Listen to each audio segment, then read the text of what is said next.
Hey everybody, welcome back to a brand new year in public forum debate and every other kind of debate we have all across the country. My name is Brett Harvey and with me is Devin Hutchins from the Mississippi State Speech and Debate team. And we're kicking off the year with a brand new PF topic. Got a lot to cover, so as always we'll jump right into the substance of it. The topic is resolved, the United States federal government should substantially increase its investment in high-speed rail. Devin, you are a recent public forum debater at the high school level. What do you think, on a scale of 1 to 10, of the topic we have drawn? You know, I've got to be honest, Brett. I think this topic is pretty miserable. Okay, wow. As a starter, I would say typically you want to have a topic that's really dense and really concise, so that way both sides sort of know exactly what's going to happen in the round. To some extent, obviously you're going to have flexibility, but you want to know what's going to happen in general, so that way you can predict it. When it comes down, especially here with current geopolitical issues and economic issues, you don't know what theory is going to be thrown at you, and there are so many different opinions and articles written on this that quite frankly, it can be so varied that I don't think novices really should be thrown into this. Okay, so it's not good for the novices. Not so much, but I do think experienced PF debaters are going to have a lot of fun with this. Fair enough. Yeah, I kind of feel the same way.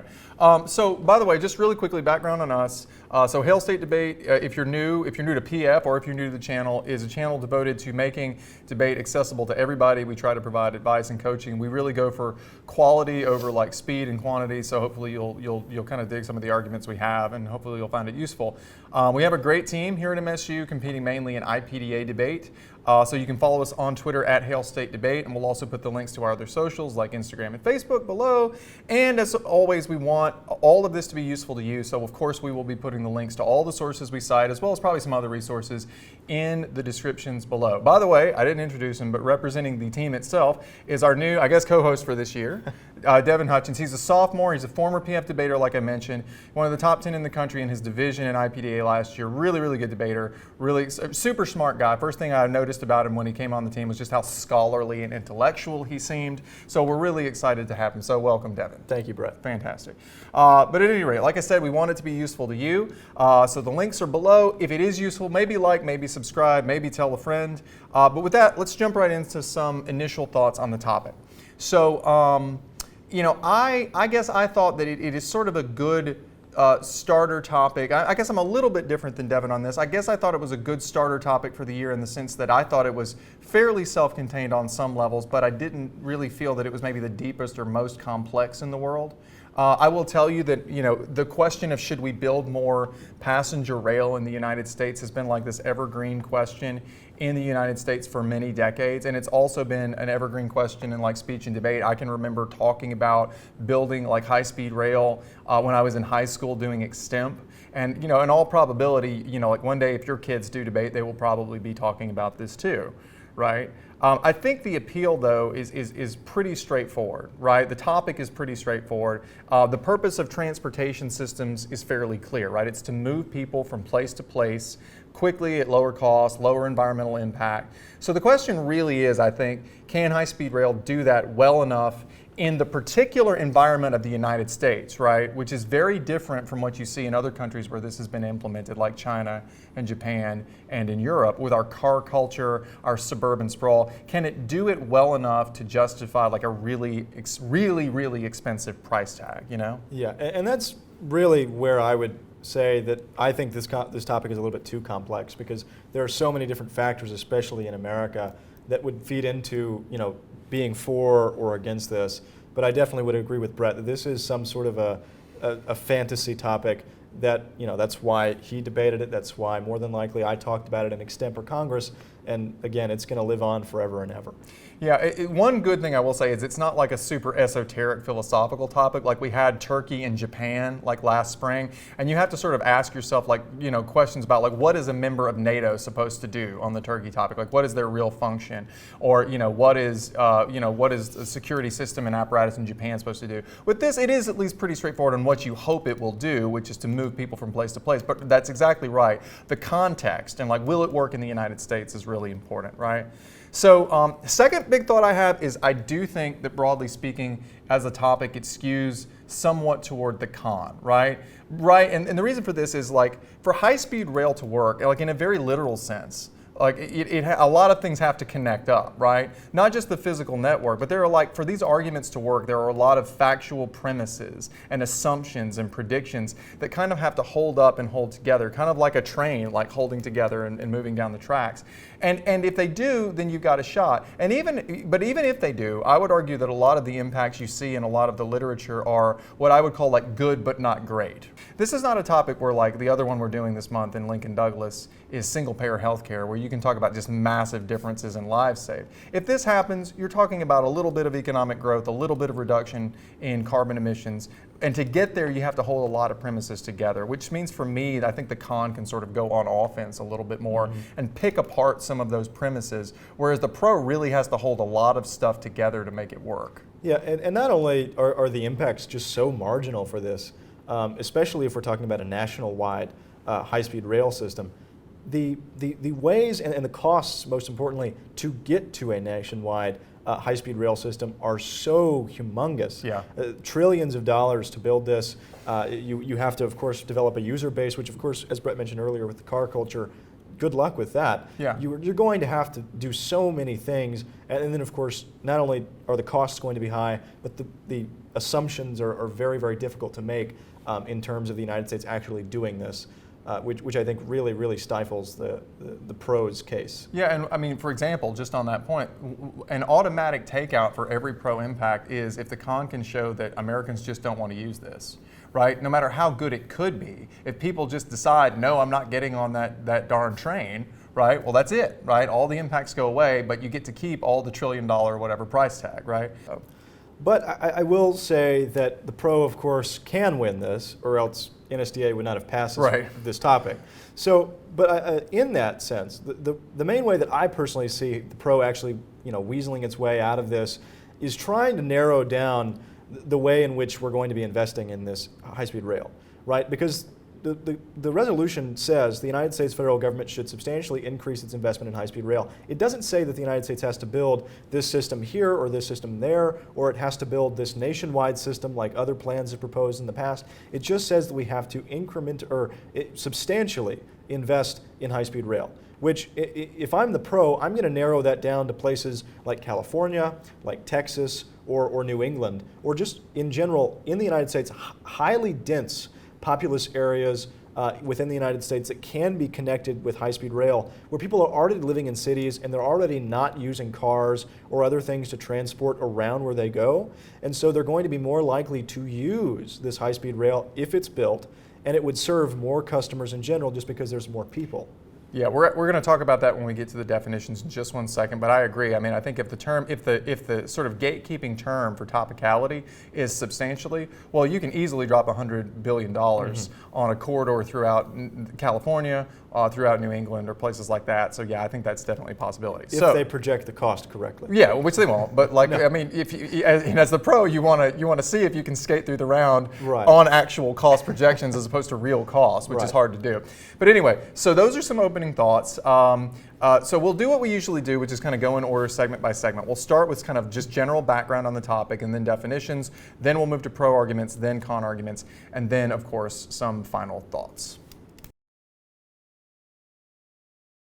Okay, so background and definitions. We've got a ton to cover as always, so we're going to move pretty briskly on this. Now, as always, we know that in most PF rounds in most parts of the country, you're not typically going to be reading a lot of definitions in most cases. Some people do, but it's not like LD where everybody does. But that doesn't mean that you don't find yourself arguing about what the terms of the resolution mean, whose ground is what is topical, things like that. It also doesn't mean that you don't need to have a very strong, very solid working knowledge of the subject matter, right? This is why we talk about background and definitions.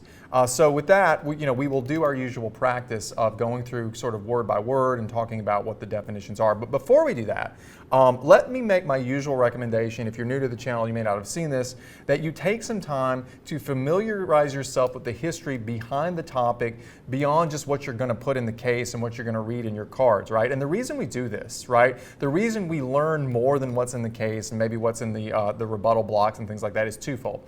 First of all, we want to be, adaptable and agile in the round, and secondly, we want to sound smart, right? So we want to be able to point to real-world examples in an off-the-cuff, extemporaneous kind of way, maybe to demonstrate some kind of inaccuracy or maybe the silliness of like an opposing argument, right? This is really impressive to an adult judge. Like, for example, if somebody's talking about some theoretical aspect of how much high-speed rail costs, and you can come off the cuff, say in Crossfire or something, and say, well, you know, it's interesting you say that because in California, didn't we see this, right? Without having to pull up a card and read it. That's really impressive to like most adult judges, particularly layperson judges, but everybody, because you come off as somebody who actually knows what they're talking about, as opposed to, like, with all due respect, you know, a teenager who is pretending to know what they're talking about and is really just kind of nervously reading stuff that maybe somebody else has written down for them, right? Yeah, you're trying to maximize that facade as much as you possibly can. Right, and that you requires know exactly what you're talking about. Yeah, and that requires knowledge, right? So that's the basic idea there. Yeah, so in this case, when we're talking about the history of high-speed rail, you know, obviously we can't give you necessarily the most storied history in the world, and we'll leave links to certain things that you should probably pay attention to. But when we're talking about it, we're mainly referencing a trend that starts in Japan in the 1960s, where we create something that's colloquially called the bullet train, right? And so off of the successes of that, you lead to Europe's expansion of their high-speed rail system in France and actually in Spain and a lot of other countries that I possibly couldn't, you know, really relay to you just because of how vast and really popular this is in Asia and in Europe.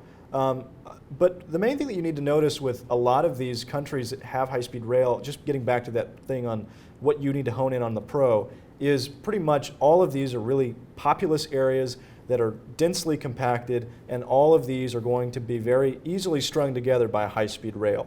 So just keep all of those things in mind, especially when you're reading about this history. Yeah, we're going to be talking about the big differences between the places where high-speed rail has been successful in the United States in just a second. Anyway, just because of how much there is to cover in terms of background, we're not going to sit here and summarize the entire history for you, but we are definitely, as Devin mentioned, going to link you to some articles summarizing that history, and you really should read them so you can speak from a full head on the topic and sound adaptable and sound smart. So one of those is going to be this fact sheet from the Environmental and Energy Study Institute, just general good background on sort of the history of high-speed rail globally. And then another one is this timeline from the U.S. Department of Transportation, which kind of illustrates just how painfully slow the development of high-speed rail in the United States has been. And then lastly, in terms of basic background, I think another thing you need to know beyond just kind of the ancient history, when I say ancient, we're really only going back to like the 1960s in Japan, right? But it is the more recent sort of current events that are going on. Now, mercifully, right, there is not a whole lot to know in terms of like ripped from the headlines current events on high-speed rail. Thankfully. Which tells you exactly how important like real life, you know, politicians and leaders think it is. Right. There really are just a couple of big things that you probably want to be aware of. The biggest one certainly is California's high-speed rail project, and to be fair, the massive delays and cost overruns we've seen there. And we'll talk more about this a little bit later. But as with a lot of things, California has at least attempted to kind of be the trailblazer / guinea pig for a progressive project, in this case, high-speed rail.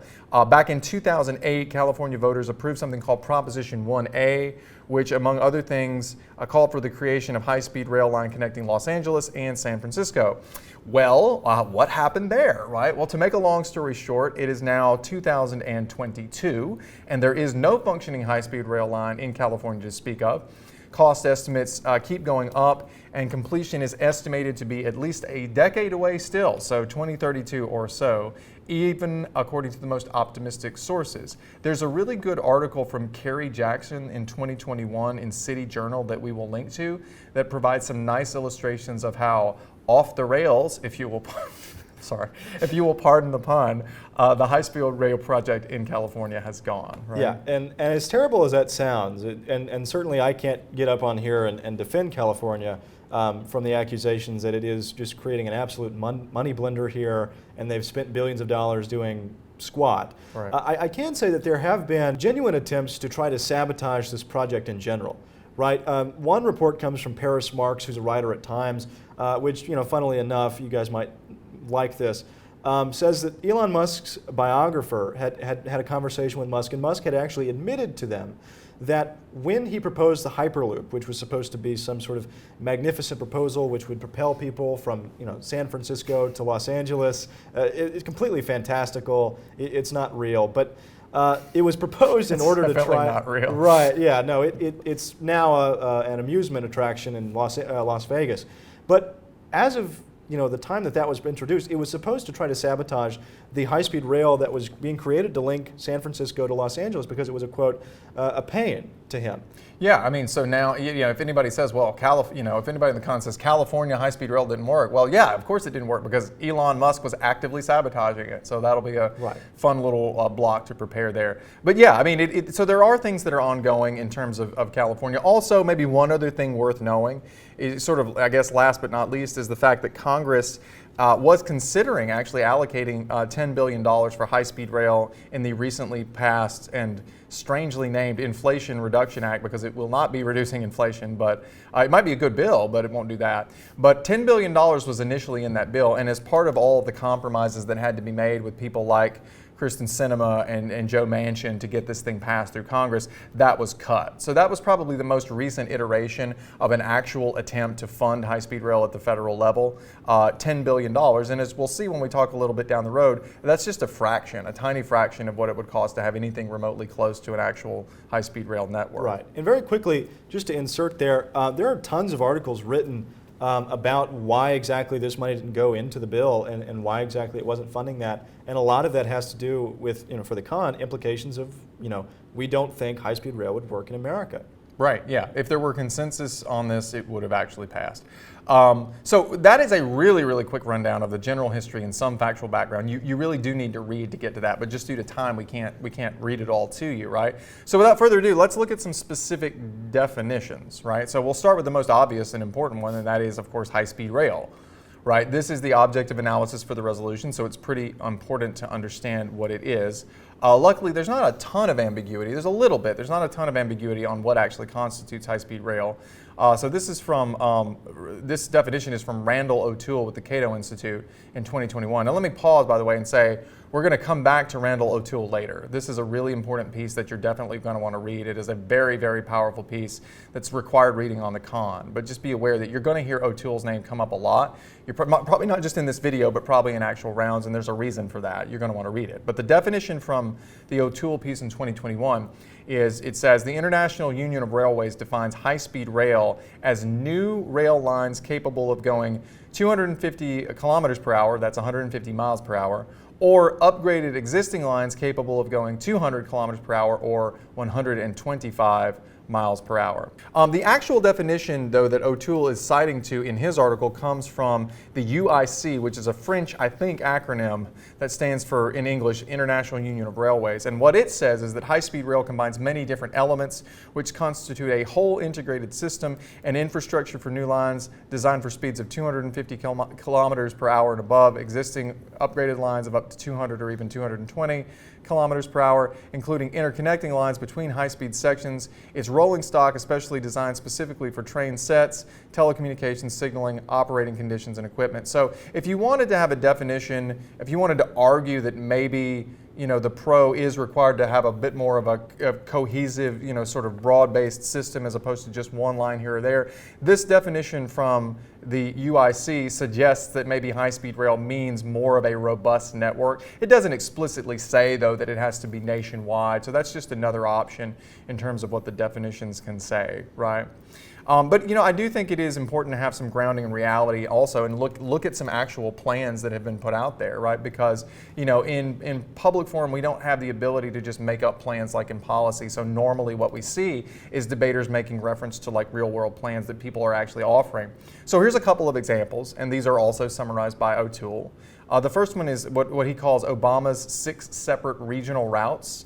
This is from back in the Obama administration, and it's an 8,600-mile plan consisting of different routes in 6 disconnected parts of the country, right? So the Northeast, the South, Florida, the Midwest, California, and the Pacific Northwest.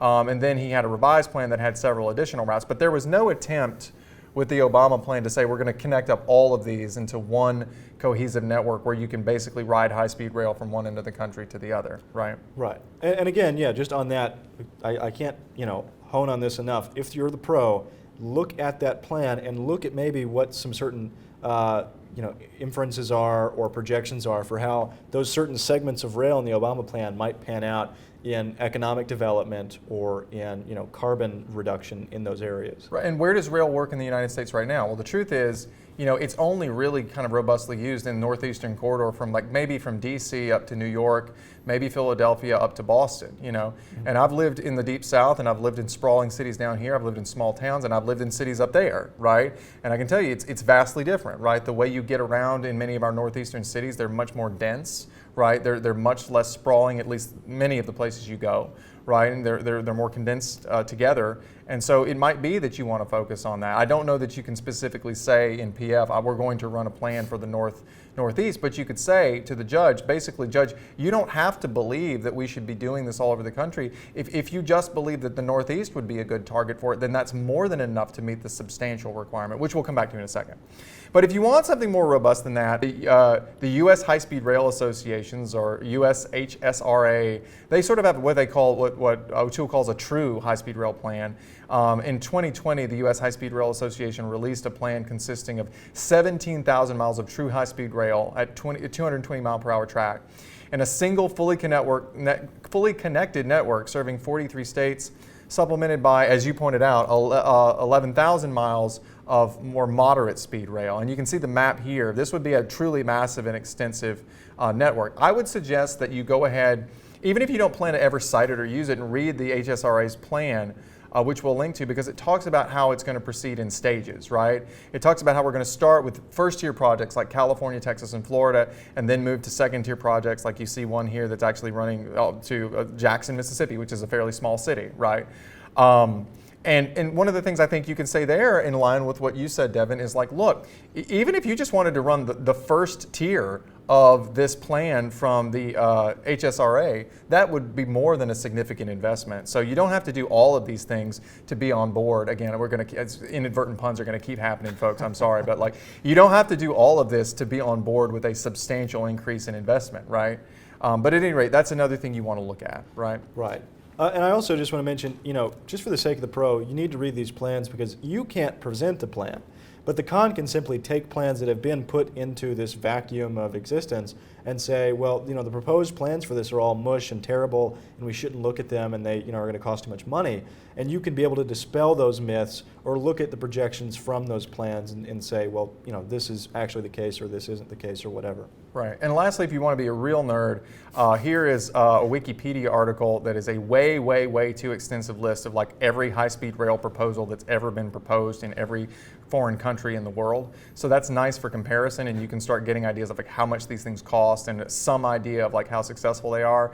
Again, this is going to be for really hardcore people, but I know hardcore people. I know people who are absolutely going to read this thing. There are plenty. Oh yeah, I mean, many debaters are this way, I hear, right? So anyway. But that's just something, if you want to have it, we'll put it in as a resource. So the next term is the United States federal government. I don't think you're going to see a lot of fighting over the definition of the United States federal government. It's very clear. I mean, I think we're talking about Congress passing a plan.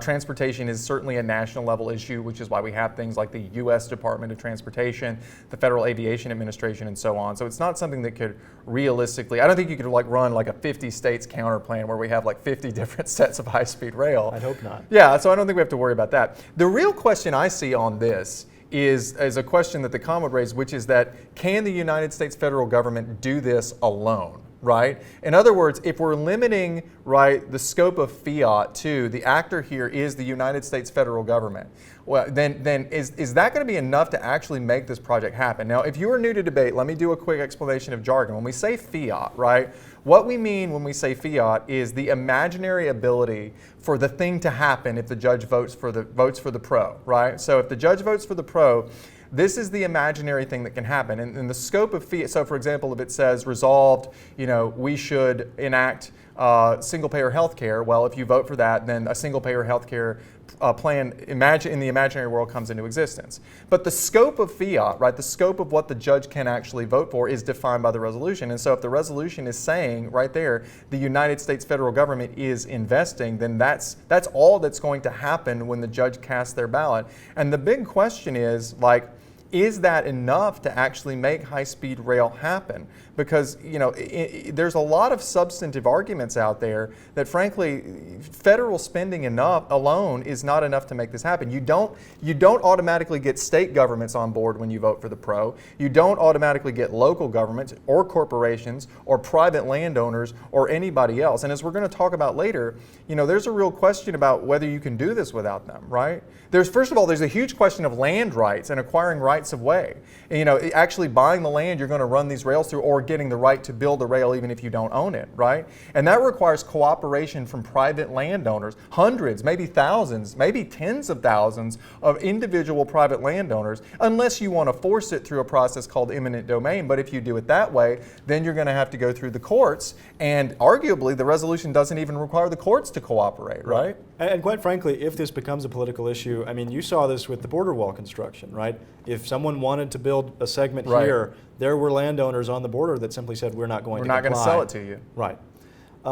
Also, please correct me legally speaking, but for the pro here, if states were to simply collect this money and not invest it, could the executive not necessarily pressure them by saying we're going to withhold federal funding in other sectors if you don't invest this in the rail? I think your point is that I think the takeaway is it could get really complicated. Yes. Right? It could get really complicated. And that's just private entities and state governments. There's also local governments. So for example, this is a great example from California. So California was going to be running this high-speed rail from LA to San Francisco. That's where you really want people to go. Those are your two major cities in California, right? Well, they shortened that, right, didn't they? The pilot project on this does not go all the way from San Francisco to LA. It goes from Merced to Bakersfield. And if you'll look at the map here, I've been to LA and San Francisco. I've never been to Merced and Bakersfield. It looks like they're both about 100 miles away from where you actually want to go. And I'm not knocking Bakersfield or Merced if you're from there. They're certainly bigger than Starkville, where we are,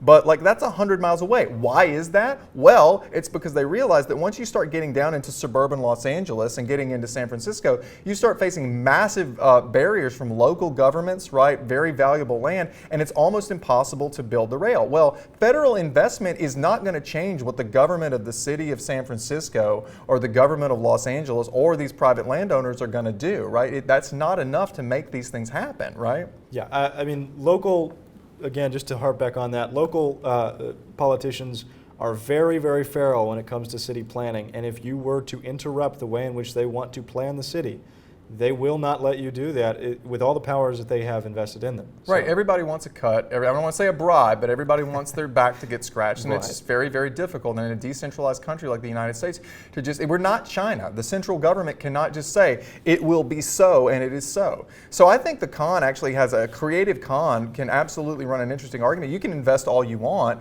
That will not necessarily make a high-speed rail network come into existence. See, for example, California, that can't even, a state, not even the federal government, a state can't even manage to run the line or even attempt to run the line from its two major cities because of so many vested interests. And investment is not sufficient. You don't get any impacts from just investing, and you can't fiat anything else, right? So I think that's an interesting argument, right?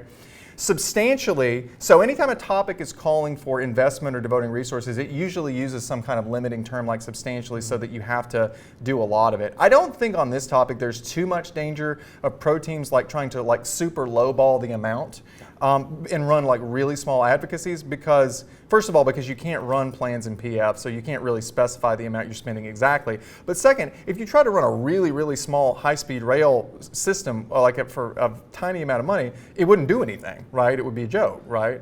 You get really limited benefits and impacts, right? The thing about high-speed rail is if you just do it piecemeal, like you just do two cities and nothing else, right, your benefits are going to drop significantly. And I know Devin is talking about the idea we want to limit it, but when we say limit it, what we're talking about is, a region, right? We're talking about, say, Boston to New York to Philadelphia to DC, right? Nothing smaller than that is going to make much of a difference. Yeah, I think, personally, I think there's a very great Laffer curve to all of this. Right, there's a Goldilocks zone, and if you hit it on the pro, you can very easily win the round by maximizing impacts and minimizing costs. I told you, he's a smart guy. It's a Laffer curve. Look that up. We'll drop a link to it. But yeah, exactly. There's a point in the middle in which it could potentially work, and there's a lot of ground on the outside in which it's either way too expensive and impractical, or not worth doing at all because it's too small. Right. And on a related point to that, I would say in terms of cost, I think it is really important for the con, when you start hearing the pro, reading off like these relatively conservative cost estimates to you, which they probably will want to do. They're probably going to want to try to tell you what the cost will be and have it be relatively low. You really do want to nail them down as the con on like what project exactly they were talking about, right? So if they were talking about a very limited and modest project on their cost, but then later on they want to come read you statistics about like massive benefits for like all of China, for like 1.3 billion people or something like that, you've got to make the disconnect there. You've got to say, hold on just a second. You read us statistics about cost that were about, say, one rail line that would go from, say, San Francisco to LA or something like that. And then your benefits are about, the country of China building 28,000 miles of rail by government fiat. Those don't match up, right? Those aren't the same thing, right? I think it's important. Yeah, if you're the pro, do not play hopscotch with going from, we want to run a line in New England, and we're going to pay this much, and it's going to cost this much, and it's going to take this much, and then look at the benefits of China. And there are tons of companies like Amtrak or Union Pacific that are going to put on their websites or going to pay scientists to do certain studies and try to make certain projections of their specific region that they want to develop in. And you can find that information, and you could very easily integrate it in your case. So try not to get caught on that. Very good. So lastly, investment. And so this term is kind of interesting. Because it could potentially further limit the scope of exactly what the pro can say that the government is doing, right? So there are some interpretations of the word investment that would imply, if you believe them, like you can, for example, look here at this definition from Webster. It says to commit money in order to earn a financial return, right? Well, if you believe that's the scope of what investment is, then all the federal government can do is dump money into this, right? It can't go, like we said earlier, and use eminent domain to force people to sell their property. It can't use any other method in its potential arsenal to go and force local governments to cooperate and play ball. So, I don't know that you're going to get into a ton of direct arguments about the definition of the word investment, but you could, right? If the judge believes investment is spend money, then that only strengthens the argument that that is not enough to make a high-speed rail system come into existence. And there's a really good article on this from Megan McArdle in the Washington Post in 2019 called "Why the U.S. Will Never Have High-Speed Rail." Right, and it talks about one of the reasons is you can see it right here. It's labeled legal proceduralism, right? And it says, yeah, Europe also has some costly territory around its cities that you'd have to buy up, but what they don't have is the ability to tie up the government for decades with eminent domain appeals, right? The U.S. legal system, as she says, offers citizens unparalleled attempts to veto points at which they can block government projects. It's much easier here to slow down and stall projects by saying, no, we just refuse to sell, right, than it is in other countries. And that by itself may be enough to stop a project in its tracks. Again, no pun intended, but they just keep happening, right? No matter how much money you dump into it, right? Yeah, I think by the end of this, you're going to find out how many, rail-based pun-idioms are in American. Yeah, that's the purpose. That's the purpose of the videos, to just do rail puns. But to be fair, as we'll see, for example, both from Webster and in the Cambridge Dictionary, there are other definitions of the term invest that just talk about committing resources, committing attention, right, investing time and attention. So you could argue very much. I think on the pro, you could definitely argue that invest just means put the resources and the wherewithal and the power of the federal government behind it. It doesn't necessarily just have to be writing a check. So I think that's actually a pretty fair argument. So that's all I got on definitions. Are you good? Yeah, I think that covers pretty much it. Fantastic. All right, so we will now jump into everybody's favorite part, which is the substantive arguments, first on the pro and then on the con. All right, let's do some pro arguments. Before getting started, I wanted to point to one really nice source that aggregates a lot of data and substantive arguments in one place, and that is this paper from the American Public Transportation Association called An Inventory of the Criticisms of High-Speed Rail with Suggested Responses and Counterpoints. We're going to link to it, of course. We're not going to read it here today. I don't know that we're going to cite it directly. I wouldn't necessarily call this a pro source. In fact, I don't know that I would call it a source at all because it's mainly like an aggregation of different arguments. But it does a really, really good job of kind of aggressively presenting the strongest mainstream public arguments against high-speed rail, but then offering some rebuttals that are punchy and practical, and they're very layperson friendly, and I think they're well written. So in addition to O'Toole, which we'll talk about again on the con side, I think that this is another example of some sort of required reading. So take a look at that, right? Well, without further ado on the substantive arguments, I think probably the strongest and most important, maybe essential argument on the pro is going to be the idea of reducing carbon emissions and just overall environmental impact, right? So there is basically unanimous agreement in the literature that the actual operation of high-speed rail produces significantly less carbon emissions per passenger, per mile, or per kilometer than cars and air travel. There are plenty of statistics on this. We'll talk about some in a second. But we also know in advance exactly how Kahn is going to attack these statistics. Kahn is going to say that, yes, the operation of these trains is lower carbon, but that's only part of the equation, right? You have to take into account the carbon emissions from building the trains and also, more importantly, from building the rail networks. And there's plenty of stuff out there that says, hold on, right?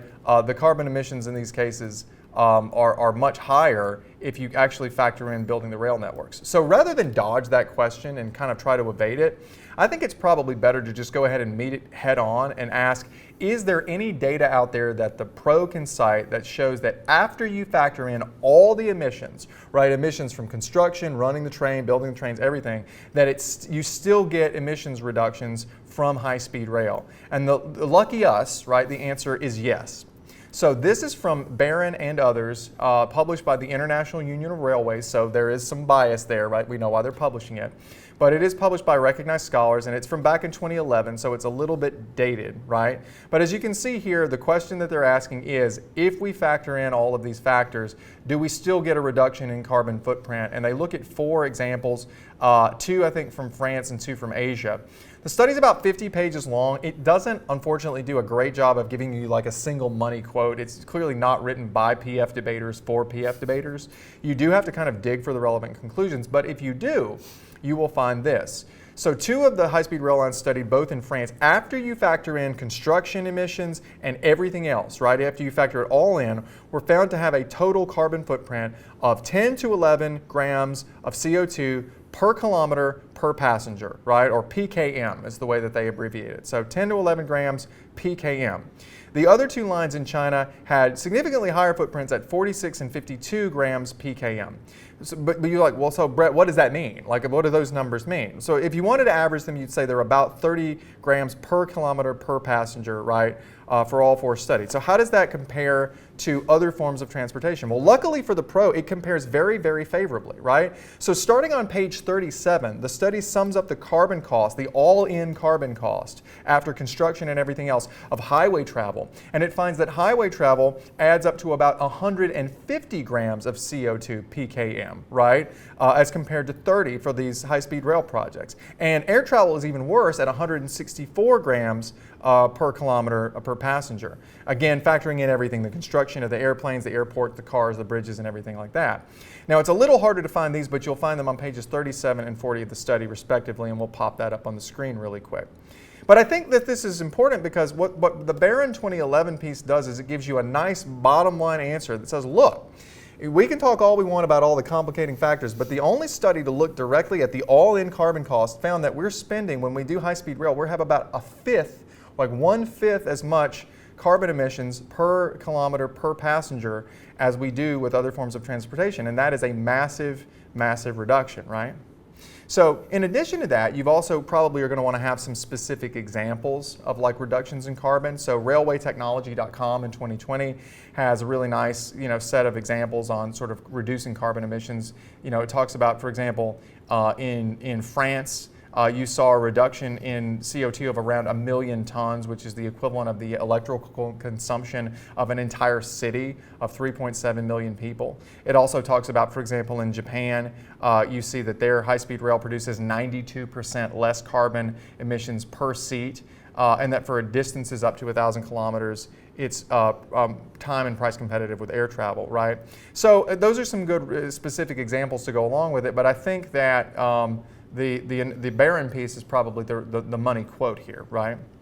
Last thing on climate change, and this is something I think a lot of people forget when they do it, is you really need to know what your terminal impacts are. A lot of people just assume that the judge is going to say, oh, well, obviously reducing carbon emissions is a good thing, so whichever side reduces carbon emissions more should win. But the truth is there are relevant thresholds to carbon emissions. If you're only reducing carbon emissions a tiny amount and the cost is billions or trillions of dollars, well, there's no reason, unless you have evidence, to believe that a small reduction in carbon emissions will have any impact, any net change on climate on people's lives, on the quality of life, industry, the economy, or anything like that. So you're definitely going to want to have something that talks about like a terminal impact. Like how do you link high-speed rail to something that actually matters for the climate? Unfortunately, I don't think it's possible. Somebody may prove me wrong. If you find it, like drop it in the comments, that'll be great. But I don't think you're going to find something that actually gives you hard numbers that says if the United States does high-speed rail, it will avoid like 1 degree of climate change per year by the year 2050. There's not anything like that.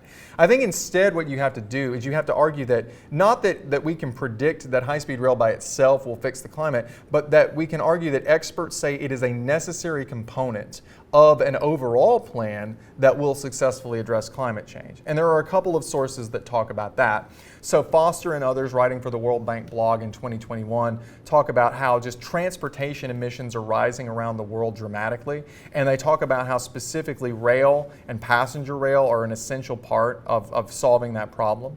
It's not the only thing. We also need more efficient fuels and things like that, but rail has to be a part of it. So that's one good thing. And then there's probably an even better quote, and we'll just pop that up on the screen, from the International Energy Agency in 2019. This is a report on basically how rail transport is key to improving our environmental outcomes and reducing emissions, right? So it talks about how increasing investment in rail can mitigate CO2 emissions from transport and contribute to a broader transition towards sustainability. So what I might say is like, it's sort of a try or die argument. Like, climate change is disastrous. Transportation emissions are a massive part of it, and they're growing. We cannot fix the problem just by, having, say, more electric cars. We have to think more about it in terms of mass transit, and this is the only way to do that, right? Yeah. So next one, you want to jump on this one. The second thing you have to do is you have to show that people will actually use it, right? That Americans will actually use high-speed rail. So. Right. I mean, essentially, this is what we would consider the link, right? Here's this thing, it will do this great thing. Here's the impact. How do we get to the impact? Because a very common con attack is just simply going to be Americans are not going to use it. And this is unpopular, and that Americans are either going to continually rely on cars, or that it might be less expensive to rely on cars and planes, and that we're going to continually be dependent on oil. Right, and this is, by the way, just really quickly, I'm gonna let you finish, right?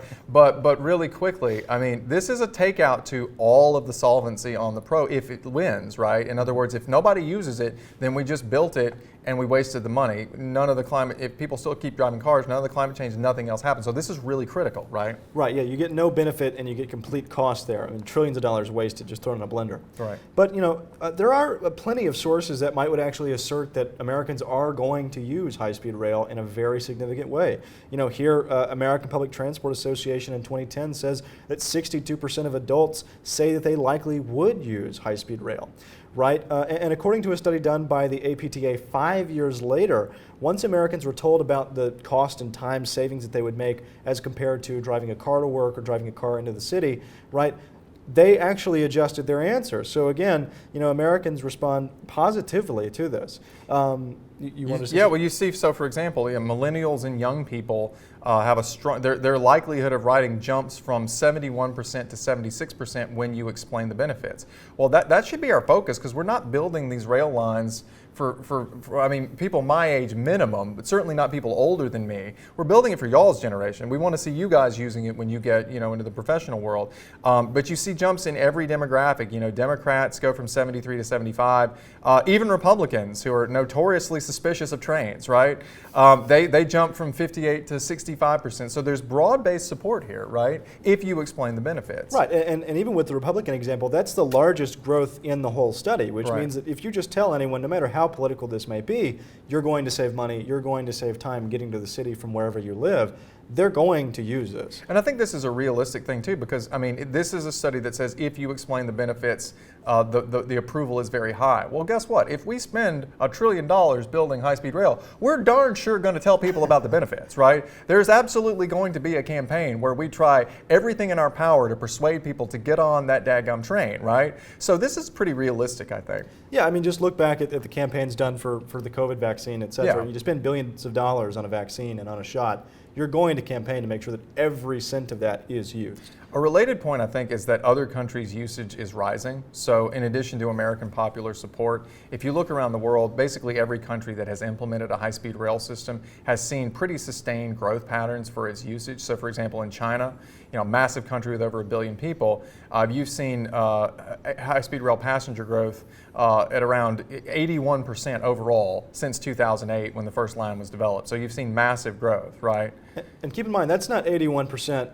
Since 2008, that's a year. That is annual sustained growth of an average 81%. Okay. So this is completely exponential if you were to look at the studies. And we'll put a graph right here that actually shows that. Obviously, it's average, so certain years will be a little bit smaller, and certainly you'll see that from COVID. But from when it's introduced, it looks as if it's doubling, from here to here to here to here. And this is in China, right? Now, obviously, they have a much better infrastructure section than we do, and they're able to make this a lot quicker. But it does show you that if you build high-speed rail, it simply can be done, right? That if you lay this out, you explain the benefits, you are able to show that this is going to save time, this is going to, make your life easier, that Americans are going to simply use this, and that in other countries, people do use this. So I think that's sort of like, this is a point, right? Americans will use it. You guys are probably too young to remember the phrase, if you build it, they will come, right? This comes from Field of Dreams. It's about building a baseball field and a cornfield. But in this case, if you build it and they don't come, then you lose, right? So you've got to show that if we build it, people will actually get on these trains. So even if you don't put this in your case as a contention, and you may not, right? It's got to be there in your blocks. It's got to be there in your second line stuff where you are ready to defend the idea that people will actually use this, even if you don't spend time in the case, right? Mm-hmm. So the next point is reducing car dependency, right? So if we establish that Americans will make use of high-speed rail in large numbers, if that were reality, we should flesh out the implications of what that actually means, right? There's a really good analysis by the U.S. High-Speed Rail Association that shows what a complete American transportation system would look like, where Americans would use cars for shorter trips and rely on high-speed rail for longer trips across the nation. And there's more analysis of this, for example, for the Center for Clean Air Policy, concluding that a national high-speed rail system would reduce car trips by the millions and carbon tonnage by the billions. Right, so this does feed back into carbon usage, but it gives it, I think, a more palpable, sort of illustration of how it's going to happen, right? Yeah, just to say, on the pro, a lot of this is going to be patchwork. From linking, Americans are going to use this to also Americans are going to drive cars less. You're not going to find an exact number of Chinese people with high-speed rail relying more on this than on that, and so there's this number of reduction. More so, you're just going to be able to prove that if people are using this more, they're using cars less, and you can implicate the impacts that you're going to lay out. Yeah, a couple of things from that too. So number one, obviously, is the reduction in carbon emissions. It's just much more carbon efficient to run a train down a track than it is to have a car stopping, millions of cars, right, stopping and starting all over the place, all over the interstate and things like that. So that's number one. But number two, so for example, we have a study here from the WSDOT prediction of that high-speed rail would reduce intercity car traffic by 20%. So number one is carbon emissions, but there are some second order effects from that. If you're reducing intercity car traffic, intercity, between cities like on highways, well, number one thing you're going to be doing is you're going to be spending less money on highway construction and maintenance. Mm-hmm. I know 20% doesn't sound like a lot, but that 20% in really high traffic areas, right, around major cities and major thoroughfares and things like that, that's why they have to keep expanding highways, adding new lanes, closing them down, adding more to it, and repairing them. Because every single car, every single semi-truck and everything that goes over the highway does a certain amount of damage, and it requires more spending to repair it. So one thing you can say if you are on the pros, yes, this will cost a lot of money, but the truth of the matter is you're going to get some of that back, right? You're going to get refunded some of the cost that you spent because you're going to be taking people out of their cars, right? You're going to be reducing the amount of new construction of highways you have to do, reducing the amount of repair and maintenance of highways. Is it going to zero it out? Is it going to make it nothing? No, it's not going to do that, but you are going to do some significant cost savings by unburdening our already overburdened highway system, if that makes sense, right? And then another point on this is that there's sources that talk about how other countries have seen significant reductions in car usage. So this is a source from 2021 explaining that China has seen significant reduction in car usage. So this isn't hypothetical. Now, as we'll talk about later, I will warn you that China's ability to force people to do things is dramatically different than the United States, and frankly, their attachment to cars is, I'm sure, dramatically less than ours, culturally. Right. But just to add on that point, this doesn't seem to be any form of force or anything of the sort. This study simply looks at the way in which national traffic was on the highways, and they saw a significant reduction in the amount of cars used between 2008 and 2016, which 2008 was the year in which they introduced high-speed rail. Right. It's probably also safer too. I don't have any stats on that, but I would imagine that we have tens of thousands of fatalities on highways every year, and I would imagine that high-speed rail. And you occasionally will see a rail accident. We had one earlier this year, but I would imagine the number of fatalities on trains is a lot lower than cars. Yes, there's a great website, we'll link to it down below, the USHSR, which doesn't have a lot of great literature on this, but does compile a lot of statistics on how safe HSR is, and how, of course, exactly like you mentioned, cars have a number of fatalities, whereas on high-speed rail trains, really not so many. Right. So next point is enhancing the livability of cities. So on this, while high-speed rail, and I guess I would say like all rail, right, is mainly built for the purpose of like interlinking cities, or at least interlinking like fixed points, right? Mm-hmm. It does tend to provide some second order, what I would call second order positive outcomes. You might call these in economic terms positive externalities or just happy little accidents, right? So for example, according to a study done by two economists published in the Proceedings of the Natural Academy, is it natural or national? I don't know. Natural. Okay, the National Academy of Sciences, high-speed rail has provided for a reduction in air pollution in major cities, improved quality of life, reduced congestion in traffic, and most importantly, provided for the creation of newer cities and exurbs far out from major cities, which are able to sort of offload excess density from these already crowded population centers, right? Yeah, and that's important. When I think about that, I think about, my mom takes about an hour trip from Hernando to Memphis, where we live, where she works, right? And here, you have people that ordinarily would be living in Beijing and contributing to a huge amount of pollution and sort of really compact, dense cities. Contributing to that, they can live up to what this study says, 450 miles out, just because they can take high-speed rail in the morning. Yeah, so this is from Zheng and Kahn in 2013, and it's a study of the sort of overall economic impact of Chinese high-speed rail. But that's exactly what it says. It points out that if you have a fast, reliable, efficient connection, and you don't have to get on a highway and drive a car, then your ability to commute from farther out is significantly greater, right? In other words, you don't necessarily have to live in the city center. You can commute in and commute out. And even if you don't live farther out in a suburb that can grow, or a small town that can grow farther out from the city, if other people choose to do that, right, then the competition for housing is going to go down, the overcrowding is going to go down, the price is going to go down.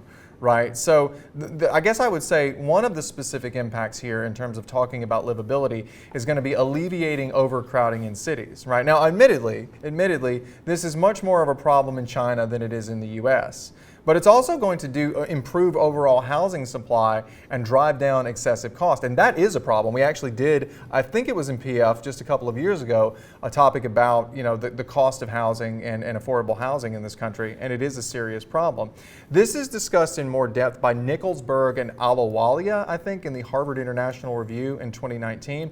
And what they do is they use a comparison study of Japan, and they look at whether high-speed rail has reduced housing costs in Japan. And they say what we were just saying, right, which is that by allowing people to live further up the line on a high-speed rail line, as opposed to living right there in the city center, you're going to see a reduction. They say, turning to the question of population dispersion and home prices, the Shinkansen, which is the name of the high-speed rail line, lowered commuting costs to exurban areas with more affordable housing.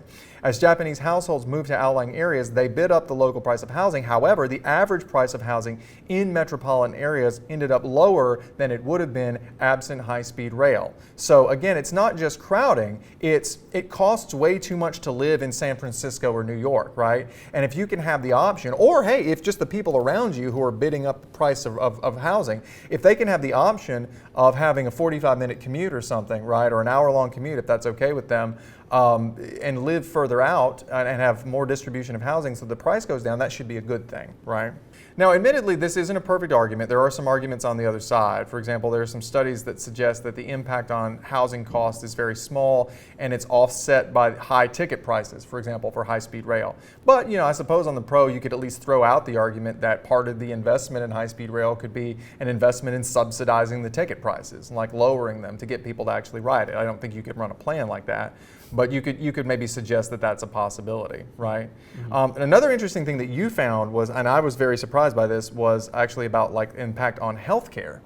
Yeah, it actually, according to Xia, I'm not necessarily sure if I'm pronouncing that right. Maybe Xia. Hey, if anybody out there, CIA, XIA, if anybody wants to correct us, please let us know, because we're bad with names. I know I am. Yes. So. It was in a very esoteric Chinese research journal, but they found that high-speed rail actually had a statistically significant positive impact on the healthcare sector of the city in which high-speed rail is run through. And obviously this can be Beijing, or this could be an exurb of Beijing, up to 500 miles out. So long as there was that rail built through that city, you had economic development, you had the interchanging of medical technologies going in between that, and of course you also had the ability for patients to come in a lot easier to those hospitals, and it allowed for better transportation for patients, right? And this shows essentially that, not only does this provide for it, but this paper goes on to advocate that you need to build high-speed rail further in countries or simply in China, so that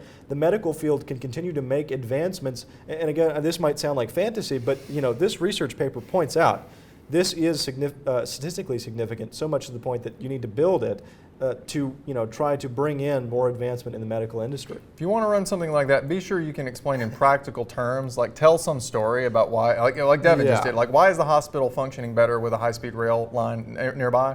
But if you can do that, yeah, it might be a bit of a curveball. Last thing on livability is just there's some interesting stuff on just improving general indices, like indexes of livability. Right, now obviously livability, right, is a vague concept. It requires some unpacking. But luckily there is this interesting piece from Zhao and others in the Journal of Socioeconomic Planning Sciences in 2022 on high-speed rail improving overall livability rankings. And what it does is it establishes its own sort of numerical, like urban livability index. It looks at things like ecological, cultural, and social conditions, things like pollution, public transportation, number of hospital beds, so that goes to your point, right? Number of colleges and universities, number of movie theaters, and a bunch of other things. And it tries to measure whether there is a causal connection between more high-speed rail in Chinese cities and measurable positive impacts on these things. And they did a bunch of complicated data regression analysis that you will never have time to read in a PF round. But to make sure that their findings weren't just random noise in the data. And what they found is that there is a significant connection. High-speed rail improved a city's livability score overall by 13%, and it improved its economic growth by 7.7% over what would have happened in projections without high-speed rail. And the card for it is a little bit wordy. I'll pop it up on the screen so that you can look at it, right? But you can see, a 13% increase in livability and a 7.7% increase in economic growth are nice impacts to be able to have. Again, this is in China, but it's certainly something, right? So last but not least on the pro, I think there are some arguments that high-speed rail can just overall alleviate poverty, or at least that it is more economically progressive than alternatives. I don't know how strong the empirical evidence is on this, but it's certainly out there. We're going to link you to two studies. Both are from China. One is Wu and others in 2022 that shows that high-speed rail in China seems to correlate with a significant reduction in the need for anti-poverty programs like welfare programs in China. It doesn't do a super clear job of explaining why that is. Presumably it just comes from overall economic growth, creating more jobs and things like that. But that's an interesting one. And then there's another from Bao and Wang in 2019, and it talks about how high-speed rail reduces income gaps between urban and rural areas. Well, that's a pretty easy one to understand. You can certainly see how having high-speed rail stops in sort of more rural cities and smaller cities would expand growth outward from major city centers and allow it to sort of spread a little bit more. I would say, though, one caveat on this, these studies are both from China, and one thing that I think we need to talk about maybe as a good transition into the con is the fact that you really do have to be able to account for differences in those countries and the United States and be able to explain, cities in Europe are significantly denser and significantly less sprawling than the United States. If you've never been over there, you know immediately what I was talking about if you got off the train in Brussels, or if you got off the train in Paris or something like that, as opposed to say Houston, right, or Dallas or something like that. They're just very different. And you have to be able to sell the judge on the idea that this will work in the United States. Devin's strategy of focusing on more dense, like northeastern cities, might be one way to do it. And there are other ways that you can make these arguments. You don't, for example, have to have a high-speed rail stop right there in downtown, right? So if you're in a place like Dallas, that has, suburbs growing rapidly, you can have 2 or 3 high-speed rail stops that drop you in more populated areas. But you have to be ready to explain that so that the judge isn't thinking, okay, I just got off the high-speed rail in Houston and now I can't do anything. I guess I can go rent a car, I guess, but I can't walk to anything because it's freaking Houston. I'm not knocking Houston. I like Houston. I got friends in Houston, but you guys know how it is, right? You can't go anywhere without a car, right? So anyway, anything else on the pro? I just wanted to hit on that alleviating poverty point, which is, where exactly this alleviation might come from. I would simply, if you're the pro, we don't have any evidence on this, but start looking at, how much a car might cost in China or whether or not that plays into it. Because if you are someone who does not have a lot of money and there's this really fast rail that gets you anywhere you want to go, or at least is better at getting you where you want to go than just your feet, right? You don't have to pay a car note, or you don't have to buy a car or pay for fuel or whatever, so on and so forth. Yeah, well, and I think that's right. So speaking of sources, the APTA source we talked about at the beginning of the pro from 2012 actually does talk about a little bit how lower income folks, disabled folks, elderly folks are more likely to use high-speed rail because in some cases they're not able to or don't want to drive. In other cases they can't afford a car. So yeah, you can make kind of an intuitive argument on sort of the anti-poverty effects of having a reliable, maybe subsidized, low-cost train option for people who can't afford a car, can't drive a car, don't want to drive a car. So yeah, again, a lot of this is just going to be patchwork and linking. Yeah, and so you can sort of see how it is kind of an uphill battle on the pro side. There's nothing that just sort of slams the con in the face and automatically wins. It is certainly a syllogism that you can put together and make work, but it does require some work. So with that, without further ado, we'll move on with some arguments on the con. All right, so let's do some con arguments. Right off the bat, before we get into anything substantive, the first thing I want to do is just stop and refer back to one specific source that we mentioned earlier, which is Randall O'Toole, the Cato Institute, in 2021, The High-Speed Rail Money Sink, Why the United States Should Not Spend Trillions on Obsolete Technology.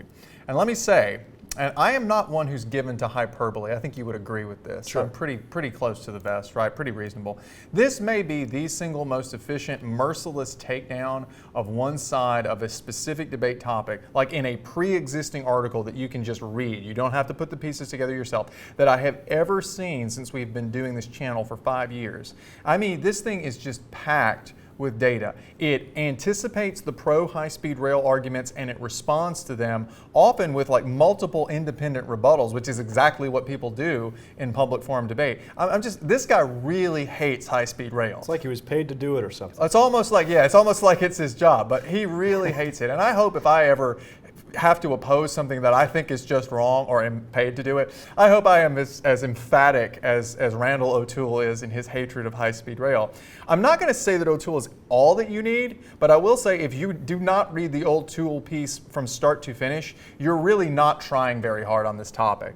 And frankly, unless you're debating at a pretty elite tournament or you just happen to be hitting some really outstanding teams locally, if you know the O'Toole piece backwards and forwards, like if you learn it, break it down into blocks, you're probably going to be fairly hard to beat on this. That's just how thorough it is. I don't want to oversell it, but I think it's something where it is most definitely absolutely required reading. If you don't read it and you don't break it down into blocks and stuff, you've only got yourself to blame, right? Yeah, and if you're the pro, we're not the only ones, riding on his coattails here. This is a very popular article that a lot of pro high-speed rail people have written critiques about and have actually written blocks against this as well. So if you know someone on the con is going to run this, which most definitely they will, you need to read those articles. You need to catch up with this just as much as you would on the con.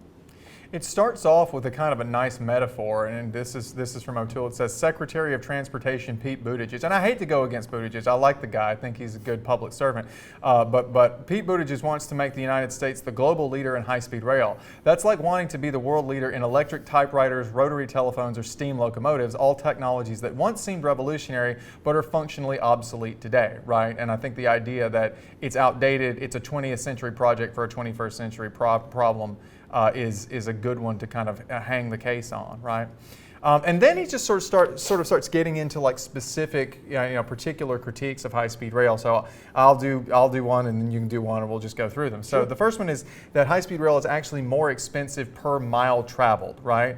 So and this is when you look at the situation in the United States, is what he said. It's very different from Europe or Asia. Airfares averaged 13.8 cents per passenger mile in 2019, right? By comparison, Amtrak, which is the only operator of intercity passenger trains in the United States, averaged 35 cents per passenger mile, while fares on Amtrak's high-speed Acela were more than 90 cents per mile. Amtrak carried only 1.1% of all passenger travel in the United States, so existing rail customers provided a minimal market for faster trains, right? So this is a good statistic to sort of, if your opponent on the pro wants to talk about like, lower costs for a particular trip, cost per mile is an apples to apples comparison, right? If you're going a shorter distance, it should cost a lot less, and this shows you that that high-speed rail is going to be actually more expensive and not less expensive, right? Yeah, and it's going to be a completely massive amount of money that has to be spent on high-speed rail development. California has spent an average of more than $100 million per route mile, building 220 miles per hour track on flat land, right? The latest estimate project project that the entire 520 mile route. It's 520 miles. This isn't, what we're talking about with the Obama plan, which is, 20,000 miles or something of the sort. Yeah. It's just 520 miles. It's going to cost $100 billion, right? And California is a very rich state, but they do not have $100 billion to just toss away, especially if this, if you can, on the con, prove this is useless. And the estimate he has for the overall cost of some of these bigger plans that you talk about, he talks about $1 trillion for the Obama plan and $3 trillion for the U.S. High-Speed Rail Association plan. And look, I get it. We just did COVID and we spent billions and billions up to trillions of dollars, and it's easy to talk about that. But remember, the entire budget for the entire United States, like even with all the deficit spending we do, is something on the order of about $6 trillion a year. So this is an incomprehensibly massive amount of money. $1 trillion is $1,000 billion, right? So building a system that rivals China would be $4 trillion. So you're talking about just absolutely massive amounts of money to make this happen, right? And another factor on this, and I think this is important, and O'Toole does a really good job of pointing this out, right, is that you basically can always reliably double or triple whatever the estimate is from the proponent of high-speed rail. And what O'Toole writes is that high-speed rail proponents are likely to predict lower costs, but costs always end up being higher than originally projected. In 1999, the 520-mile Los Angeles-San Francisco line was projected to cost $25 billion. As you said, the most recent projection is $100 billion. Even after adjusting for inflation, costs have nearly tripled. Cost overruns are typical in other countries as well. Britain's 345-mile London to Scotland HS2 high-speed rail line was projected to cost £32.7 billion and is currently expected to cost £106 billion. Even Japan's original bullet train, and they seem to be the most efficient in the world at building these things, they certainly were the first, right, had a nearly 100% cost overrun. So basically one of the things you should say, and you should have this ready in a block, right, any number they give you, at minimum double it, right? Probably triple it, and maybe more than that, because we've never tried this on a national scale in the United States, and we're probably the least efficient country in the big country in the world at doing this kind of stuff. So at minimum double it, probably triple it, maybe do even more than that, right? I think that's really important. And not only are these things extremely expensive, but a lot of these estimates ignore necessary replacement costs, right? So the agencies that will attempt to build these things or will, get funding in the case that we actually do invest in this, they create business plans which estimate future capital replacement costs, which they call life cycle costs. But when it comes to projecting the actual profitability of these situations, so if you're on the con, be wary of any profitability projection by the pro. They say that in making future profitability projections of these projects, they do not count these life cycle costs. They only count the operations and maintenance costs, which of course all of the quote-unquote life cycle costs are necessary. You do have to replace rails after a certain number of years. That would be like building a highway system and just assuming the highway would never wear down, which would be insane, right? We know that doesn't happen. Real quick, by the way, on the point about doubling and tripling estimates, if you want a good explanation of why that is and why it would probably be worse in the United States, the Megan McArdle piece that we talked about from 2019 has a really good explanation and a good card that we'll pop this up on the screen, but it talks about how U.S. infrastructure projects cost way more to build than they do everywhere else. Well, everywhere else, they cost triple the estimate. So you could probably do more than that. But what she says is basically we just have a really decentralized government, right? We have multiple layers of government, local, state, and federal. We have strong unions in some areas, right? We have consultants that get paid. We have people whose backs have to get scratched. And this is, a form of crony capitalism that's really just more expensive in a decentralized country like the United States. Is there a lot of, cronyism and crookedness in China? Of course. But at the end of the day, if the federal government, the national government in China really wants something to happen, they can just push all that aside, and they can make it happen. It might be expensive, but they can make it happen, right? In the United States, as we said earlier, you're going to have to, make local governments, landowners, state governments happy to make this stuff work. So. Also, to your point about replacement costs, maintenance costs too are important, right? So this again comes from O'Toole, right? Once built, high-speed rail systems are expensive to maintain. Long-run capital renewal requirements include replacement of rails and train sets as frequently as every 10 years. Transit agencies in the United States currently have a $176 billion maintenance backlog, mostly for rail infrastructure. A country that can't keep its urban rail systems in shape is not likely to keep even more expensive high-speed rail systems running. And if you think about it, like every few months in this country, we see something like a bridge collapse. Right? We see something like, right now in our capital city in Jackson, Mississippi, it's flooding and the water treatment plants don't work. There's no drinkable water in the capital city of Jackson, Mississippi. We're terrible at maintaining infrastructure. It's kind of hard to maintain a road, but it's really hard to maintain a rail because if that thing's wrong in any place, you can have derailments. I mean, it really has to be a finely tuned system. So are you really telling me a country that is this terrible at maintaining complicated or even simple infrastructure is going to start betting its ability to move people around on a really, really complex piece of new infrastructure that we already are $176 billion behind in maintaining, right? Are we going to add to that, right? I think is the question. Yeah, and simply on that point, not only are we not efficient when it comes to that stuff, but if you're the Kahn, you could very seriously consider making a contention out of, should this even be a priority if we have in cities like Jackson major infrastructure problems that are still needing money that we would be taking away from if we're spending $4 or $5 trillion on a project like this? Yeah, I think that's not something I spent a lot of time writing into the outline, but I absolutely do think you need to understand that money doesn't come out of a vacuum. Money trades off against something else. Mm-hmm. And as we're going to talk about in a minute, at minimum it trades off against debt for future generations. But if you're doing it in any way remotely responsibly, it trades off against some other project, right? And I think you probably make a decent argument that the most likely place that you're going to shortchange if you build new infrastructure is existing infrastructure, right? So I don't know. That's something to think about. We don't have sources on that. Right. One of the things you talked about and some of the stuff you found, which is the idea that these high-speed rail projects just bleed money, right? They're like throwing money into a blender, right? And the way I kind of thought about that was the basic argument is, look, here's the thing. We as the United States already figured out how to do a nationwide transportation system back in the, after the World War II, right? We built a nationwide highway system, right? And we know how to do that. We have infrastructure, it's already there, the funding exists.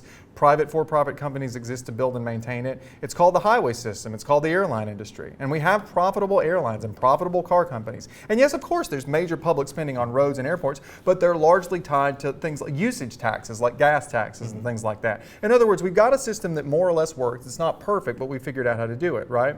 It is very, very likely, however, almost certain, I think almost every expert would agree, that a high-speed rail network is not going to be profitable. It's not going to break even. It's going to be a money loser, just like Amtrak is a money loser right now, but probably even worse. And what that means is it's going to run on taxpayer subsidies. It's going to run on some people paying the bill for other people. As imperfect as driving a car is, right, and certainly the roads cost money and everything, you pay for how much gas you use, right? If you buy a plane ticket, you pay for the, it's not subsidized by the federal government, right? So if you want, as the Kahn would argue, if you want transportation to run like the Postal Service or like the Veterans Administration, the VA, these are stereotypically very inefficient, unreliable agencies. I'm not casting aspersions, I'm just saying what the stereotype is, right?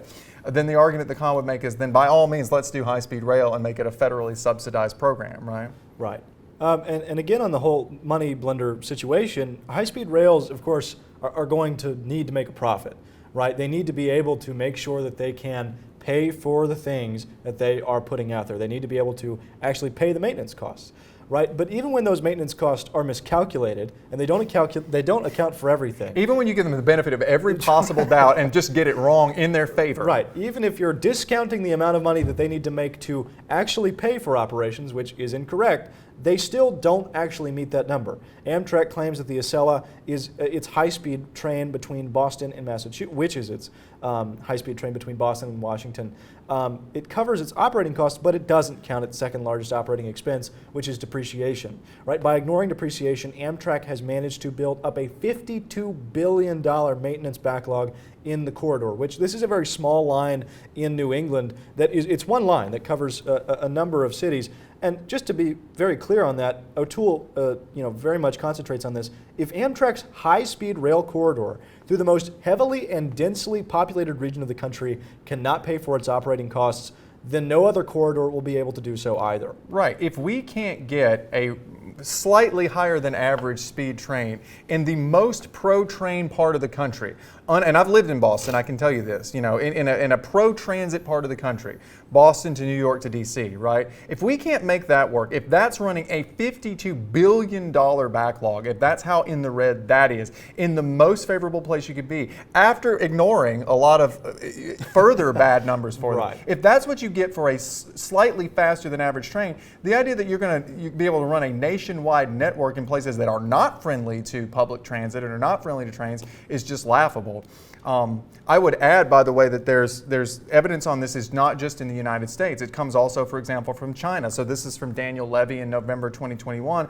Chinese high-speed rail is losing millions per day. It talks about how initially China's high-speed rail was doing fairly well financially, but it now has a reported debt of $1.8 trillion. $1.8 trillion. The entire U.S. national debt is in the 20 trillion. So the debt of China's high-speed rail alone is getting up close to, not quite at, but getting close to 10% of our entire national debt. And it's losing, I think, something in the order of $24 million per day. And by the way, this is the model that is cited as a role model. Like, China's leading the world. Like, China is blowing everybody else away, and we should try to be more like them. They're losing $24 million a day running this thing. And let's just sit back for a moment and rely on the science of the markets. O'Toole accounts historically, in 2008, California voters agreed to allow the state's high-speed rail authority to sell $9 billion worth of bonds without identifying any source of revenues to pay for those bonds. And in response to that, the authority's original business plans anticipated that private investors would be willing to offset as much as $7.5 billion of the construction costs in exchange for being able to profitably operate the line. No investors have been willing to risk their money based on the state's projection from the line that the line can operate at a profit, right? $7.5 billion compared to the amount of money that you could make from operating the rail line in California. I mean, proverbially, you would be able to make a lot of money from that, and the market's simply saying no, and they won't even pitch a dollar. Right, people who know how to make money know that this is not going to make money, right?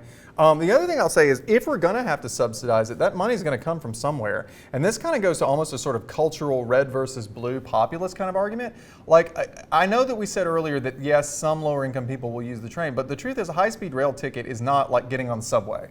It's not a couple of bucks, right? It's not getting on the metro in DC or whatever, something like that. It's going to be, a fairly significant proposition. You're talking about, at minimum 30, 40 bucks, possibly, 90 or 100, significantly more depending on the distance, right?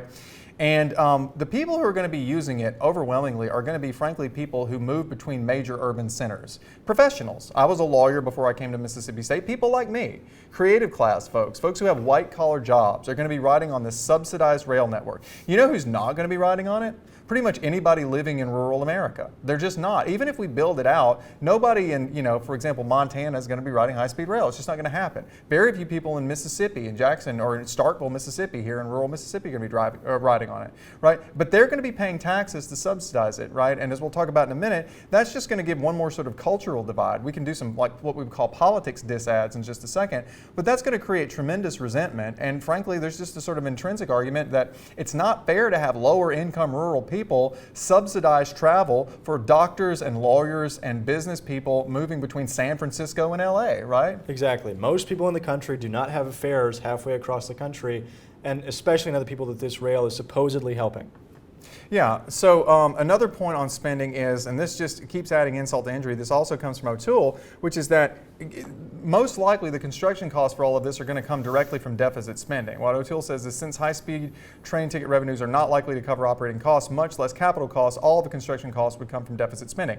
Well, this is absolutely realistic. That's how we do things in this country. We don't raise taxes, right? We don't do, if we could say we're going to raise taxes and make billionaires pay for it, fine, but we don't typically do that, right? We don't like paying for things. We kick the can down the road. We kick the cost down the road by racking up more and more deficits and debts. Now, we don't have time in this video to talk about like all of the unique harms of deficit spending, but we actually did a video on the national debt topic a few years back that has a bunch of arguments and linked sources about like why debts and deficits are uniquely bad and can choke off the U.S. economy. So maybe if you wanted to use one of those as like a terminal impact and say this is going to just absolutely destroy the debt and the deficit, right, and choke off growth for future generations, this is going to contribute to that, you can go, pull that up on our site and go to the sources there and find stuff that talks in very scary terms about how bad debt and deficits are.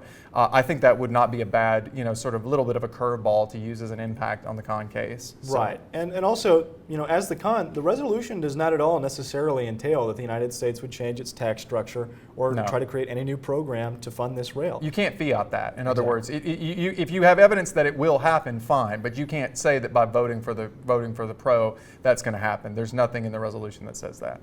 Another thing is that people won't write it, and this goes back to our point of will they actually use it. So again, O'Toole says that one projection by high-speed rail proponents estimated that Obama's 8,600-mile high-speed rail plan would carry 25 billion passenger miles per year. Well, that sounds like a lot until you see, he says, quote, which is less than 0.5% of all passenger travel in the country.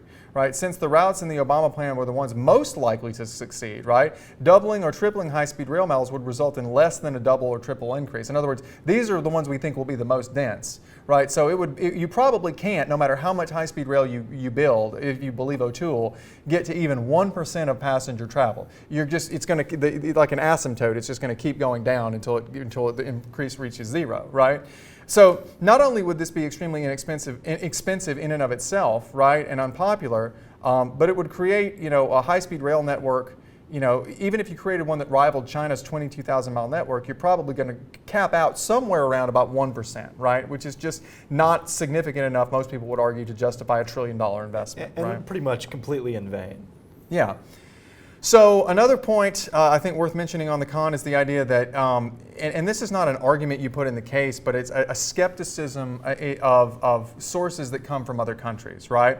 This is kind of a defensive point for the Kahn, but it really does have the potential to blow a hole in many pro cases if you can get the judge to buy it. And it's just the idea that while the pro is probably going to be heavily reliant on data from China, Japan, and Europe, because that's where high-speed rail is, it's not here, they aren't good analogies and you shouldn't rely on them. And I think you should be ready to explain analytically in pretty much every round why data from these other places, China, Japan, and Europe, is not good. First of all, number one, it's because these countries are structured in fundamentally different ways, both in terms of physical infrastructure and also like politically and socially from the United States, right?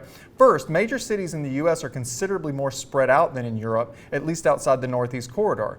And there are sources out there, and O'Toole is one of them. He gives you example. He talks about how a distance is greater than roughly about 400 miles. Air travel actually starts to be more efficient than rail travel. So for many of the most common U.S. routes, high-speed rail is actually an inferior, less efficient option. So here's some examples. Here's some comparisons, right? So the land distance between Tokyo and Osaka, which is, I believe, the second largest city in Japan, is 306 miles.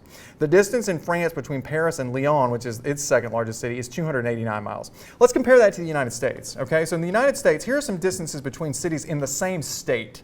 Right? So LA to San Francisco is 382 miles. Dallas to El Paso is 635 miles. Tallahassee to Miami in Florida is 483 miles. And then if you want to go from, say, the two biggest cities, and I'd say in the Southeast, which are Atlanta to Dallas, right? You're looking, that'd probably be the most common connection in the southeastern United States, one of the most common in the country. That is 781 miles. I'm sorry, but nobody's interested in sitting on a train to go from Atlanta to Dallas for 8 or 9 hours when you can do it on a plane in an hour. It's just not going to happen.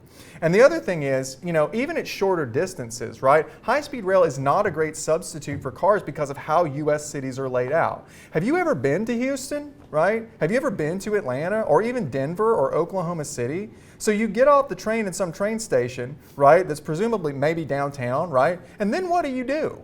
Right? How are you getting around those places? If you're going to Salzburg, Austria, you can go out and walk and you can get on a robust public transportation system. In all those cities I just named, really in all cities other than, New York, Boston, DC, maybe LA, kind of, sort of Atlanta, in most cities in the United States, that does not exist, right? So you're going to have to take the train and then rent a car, which for most people is like, by that point, I'll just drive it, right? I'll just drive it if it's a relatively short distance, right?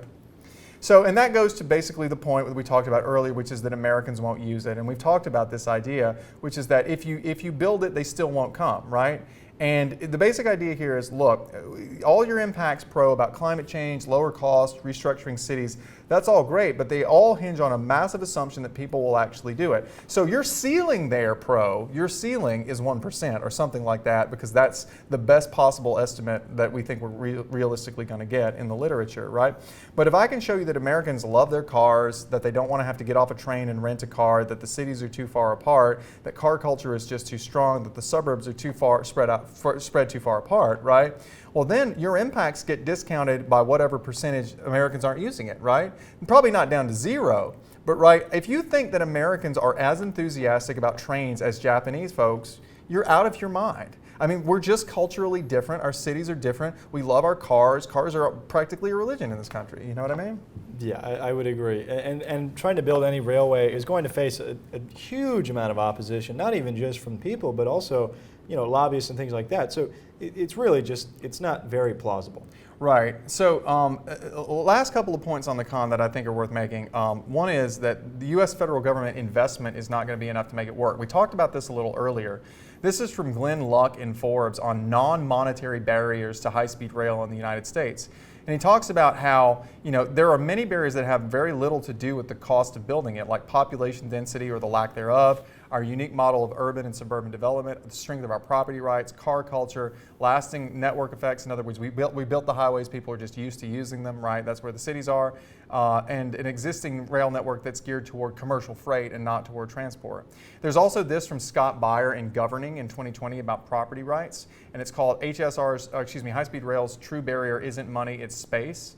And it talks about how, yes, there's difficulty buying up rights of way in other countries, but in the United States, we cannot easily just create a right of way and take it away from people. And we talked about this earlier. It's just very, very difficult due to politics and strong laws against what we call takings, like the Takings Clause of the United States Constitution specifically bars this except in certain cases, and then you have to litigate about it. So it's much more difficult in this country for the government to just waltz in and say, okay, we're taking your land and we're building high-speed rail on it.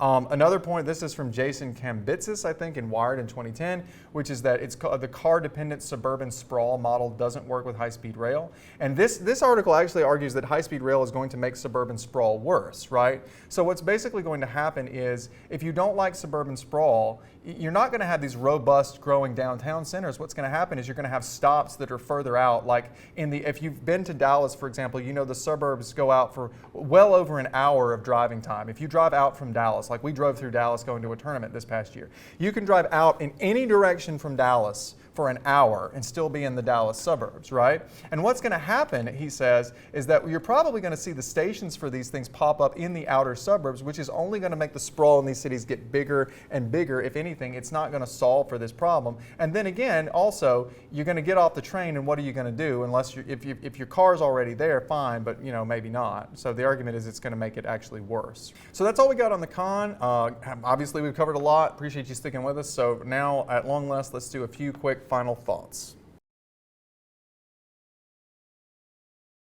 All right, so at long last, some final thoughts. Since you're new, Devin, I will give you the honor of going first. Well, I appreciate it. I think for this topic, like I mentioned, you're going to see, just having watched this, how very difficult this is as a novice to navigate so many different factors. And obviously with any case, you're going to have a varied response on the pro and on the con, and a lot of things you have to take in, and a lot of things you have to know. But this is just going to be such a headache, I think, and such a handful for novices who are newly coming into this to really fully grasp. But I also think that looking back to the beginning of the video, you see why the con is such an easier side for this, because you can and it mainly makes it so much easier because of the O'Toole piece, but you can systematically destruct every single link and all of the impacts of the pro that they're going to put out there, because even if the pro, like I suggested, just narrows down on, say, the Northeast Corridor or on California or on Texas, and the federal government gives them $10 billion, then you could simply say, well, all of your impacts are going to be extremely marginal and they won't be worth the amount of money that you put into it.